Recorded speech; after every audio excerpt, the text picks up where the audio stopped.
tapi mama nggak bisa tegas. Seorang ibu tidak mungkin bisa tegas, itu nalurinya. Kenapa? Karena ibu itu yang hamil dan yang melahirkan. Dia tahu susahnya hidup. Maka itu ibu nggak mungkin bisa tegas. Maka itu ketika dunia dirusak, ada istilah single mother. Pernah dengar istilah itu? Orang tua tunggal, mama tunggal. Nggak mungkin. Sama seperti kita tidak akan mungkin kita jadi orang kaya, bisa beli ini, bisa beli itu. Walaupun kita punya 1000 lembar, uang ratusan ribu, tapi gambar cuma sebelah. Nggak mungkin kita bisa belanja. Nah seperti itu anak. Nggak mungkin akan lengkap hidupnya tanpa ayah dan ibu. Maka itu ketika perceraian terjadi, free sex terjadi, rusak generasi. Ayah ini fungsi kita. Daud adalah seorang ayah yang gagal. Ada dia orang yang dipilih dan diurapi oleh Yahweh. Tapi kenapa dia gagal? Karena fungsi ayah nggak diperlakukan dalam hidupnya. Orang Timur, hampir semua orang Timur, orang Asia, kalau anak pertama laki, cakep lagi, itu pasti dimanja. Baik oleh orang tuanya maupun oleh kakek neneknya, ya atau tidak. Dunia jadi rusak. Kalau saudara belum tahu kisahnya, baca di kitab Raja-Raja. Anak yang menyakiti, membuat malu orang tuanya sendiri. Ternyata sepele penyebabnya. Ayahnya tidak tegas. Ayahnya tidak memperlakukan fungsi yang dia harus kerjakan. Mendisiplin tidak. Menasihati tidak. Memberi contoh juga tidak. Dibiar-biarkan. Enggak pernah ditegur.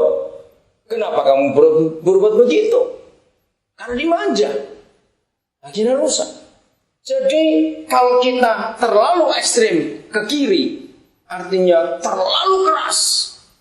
Tapi juga kita terlalu lembek ke kanan, apa-apa boleh. Oh, anak jadi rusak. Ayah-ayah, mari kita sadar akan fungsi. Jadi kesimpulannya sampai di bagian ini, ternyata jauh lebih sulit jadi laki-laki daripada jadi perempuan. Karena tanggung jawab kita yang gak main-main. Dari 6 fungsi tadi, kalau saya simpulkan, saya pernah mencari itu, ketemu satu kata yang luar biasa. Apa itu? Kalau disimpulkan dari 6 tadi, satu. Ternyata seorang ayah itu harus bisa memberi rasa aman untuk anaknya. Secure, atau kata itu dalam bahasa Inggris, aman. Anak yang bertumbuh dengan rasa aman, anak itu pasti cerdas, pintar, dan hebat. Anak yang dari kecil tumbuh dengan rasa ketakutan, maka itu ketika ayah-ayah itu jadi kejam dan bengis, anak jadi rusak karakter. Karena ketakutan terus. Rasa aman yang ditimbulkan oleh ayah itu membuat nomor 1, imajinasi anak itu berkembang sebebas-bebas. Catat itu baik-baik ayah-ayah. Apa keuntungannya kalau seorang anak itu bisa mengembangkan imajinasi sebebas-bebasnya? Ada yang bisa jawab? Anak itu jadi luar biasa. Kreatif. Dia jadi kreatif. Dia bisa menciptakan apa saja. Kalau anak itu di rumah ada papanya dan dia aman, anak itu berani kerjakan apa saja. Papanya yang ngawasi, papanya yang nuntun. Yang ini boleh, yang itu jangan. Tapi kok dibentak, jangan. Kenapa mesti begitu? Anak jadi ketakutan terus. Banyak kata jangan yang keluar dari mulut seorang ayah membuat anak jadi bodoh. Karena tiap kali mau jangan. Tuh jadi diem aja tuh anak, gak bisa buat apa-apa. Bayangkan, hancur anak itu. Apa-apa jangan. Tapi juga tidak boleh apa-apa boleh. Maka itu harus seimbang, bukan? Ini luar biasa. Lalu bagaimana keseimbangannya? Cuma satu. Bentuknya ini hebat. Keseimbangannya cuma satu. Membimbing. Catat kata itu. Betul? Supaya anak tahu bukan ini tidak boleh, bukan itu boleh. Sehingga anak gak bingung, bimbing. Jadi kalau toh saudara tahu bahwa itu tidak boleh, jangan dilarang. Saya beri contoh kecil. Anak gak pernah tahu ini air panas atau air dingin. Beritahu sampai berbusa mulut kita, gak tahu dingin panas itu apa. Kecuali kita bimbing, beri contoh. Ambil air dingin dan ambil air panas, suruh masukkan jarinya. Supaya dia tahu. Begitu dia tahu dingin itu begitu, panas itu begitu, dia akan rasa aman ada apa-apa. Maka itu kata jangan buat seorang anak itu salah. Kata boleh juga salah. Tapi memberi contoh itu betul. Awas itu strom, jangan kamu pegang. Nggak bisa. Anak susu maldi, dengarkan ini sikap manusia. Mendengar kata jangan.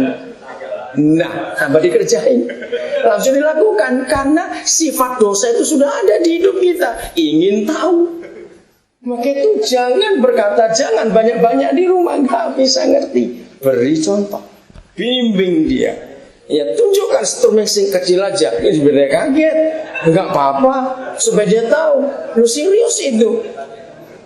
Kan saya radikal. Ya di kota-kota besar, ketika anak-anak remaja, saya beritahu pada orang tuanya, jangan dia jadi bapaknya anak itu. Lu kenapa? Jadi teman. Kalau anak remaja, kamu jadi bapak, dia akan jadi jauh dengan kamu. Saya ajar mereka gini, kalau mereka ingin tahu disko itu apa, kamu teman. Ayo papa dengan kamu ke disko. Ke disko mana kamu mau pergi? Aja, asal dengan papa. Makin dewasa dia ingin tahu pornografi itu apa. Tunjukkan sesingkat aja, supaya tahu ini loh pornografi. Di kota-kota besar saya mengajar, ketika anak-anak masih di bawah umur 6 tahun atau di bawah umur 5 tahun, saya menganjurkan orang tua harus sering mandi dengan anak telanjang. Sampai anak mengeluarkan pertanyaan-pertanyaan yang akan diingat seumur hidup. Kenapa punya saya punya papa beda? Kenapa punya papa ada rambutnya kok saya tidak? Itu pertanyaan penting buat anak, saudara. Lalu kita cerita. Nah, jangan ditunjukkan lebih jauh sebatas dia mau tanya. Yang perempuan dengan mamanya. Satu kali perlu bareng-bareng supaya mereka tahu. Nah, pertanyaan yang paling kita tunggu adalah begini. Kalau gitu saya keluar dari mana? Kenapa ada adik? Itu pertanyaan kita tunggu dari mereka. Ajarkan seks sejak kecil kepada anak-anak. Dengarkan ya. Kalau kita pakai konsep timur terus akan rusak anak itu. Begitu anak kita tanya, Ma kenapa gini, kenapa itu? Papanya, masih kecil jangan tanya itu, tidak boleh. Saya mau beritahu kepada saudara, anak itu akan tanya ke tetangga.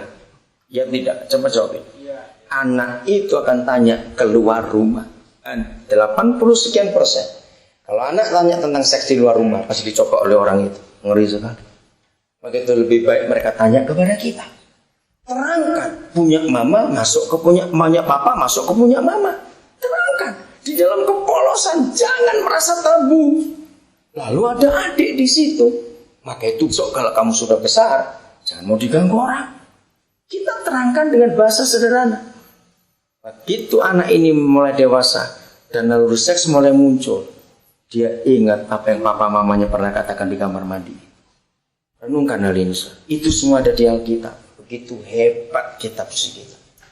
Penting sekali memberitahukan kepada mereka hal itu. Berbahagialah setiap orang tua kalau anak-anak kita tahu apa saja dari kita, bukan dari tetangga kita. Berarti kita orang tua berhasil. Memberi rasa aman buat anak itu artinya anak tidak takut berbuat apa saja di rumahnya sendiri. Kenapa? Dengarkan kalimat ini. Bagi semua anak, mereka belum tahu salah itu apa, benar itu apa. Renungkan ini. Ya atau tidak? Anak tidak pernah tahu salah itu apa, benar itu apa. Tidak pernah tahu. Maka itu ketika bilang jangan, mereka bingung. Jangan itu apa? Mereka tidak tahu. Maka itu kita harus ajari mereka. Kita harus menolong mereka untuk bisa menemukan dirinya. Soal Alkitab ini sungguh hebat. Hanya melihat fungsi itu saja kita bisa mengembangkan imajinasi, jadi kreatif. Berbahagia orang tua, lagi saya ulangi, kalau anak-anak kita enggak takut berbuat apa saja di rumahnya sendiri. Mengapa semua anak yang di umur 3 tahun ke atas, satu hobi yang banyak orang tua tidak tahu, senang coret-coret dinding, senang gambar yang enggak jelas, coret-coret begitu. Jangan dimarahi. Saya pernah mengajarkan itu di banyak tempat. Mulai besok, kalau anakmu mulai coret-coret begitu, seluruh dinding rumahmu sebatas tangan dia bisa meraih. Tempeli sekian lembar kertas yang tumpuk-tumpuk. Sediakan alat tulis, alat gambar apa saja. Kalau sudah penuh, kamu robek, biar kertas yang berikut ada. Dan saya lihat anak-anak itu punya hobi yang luar biasa. Begitu bangun tidur, mereka langsung duduk di karya terakhir sebelum mereka tidur. Di depan itu duduk merenung. Itu imajinasinya.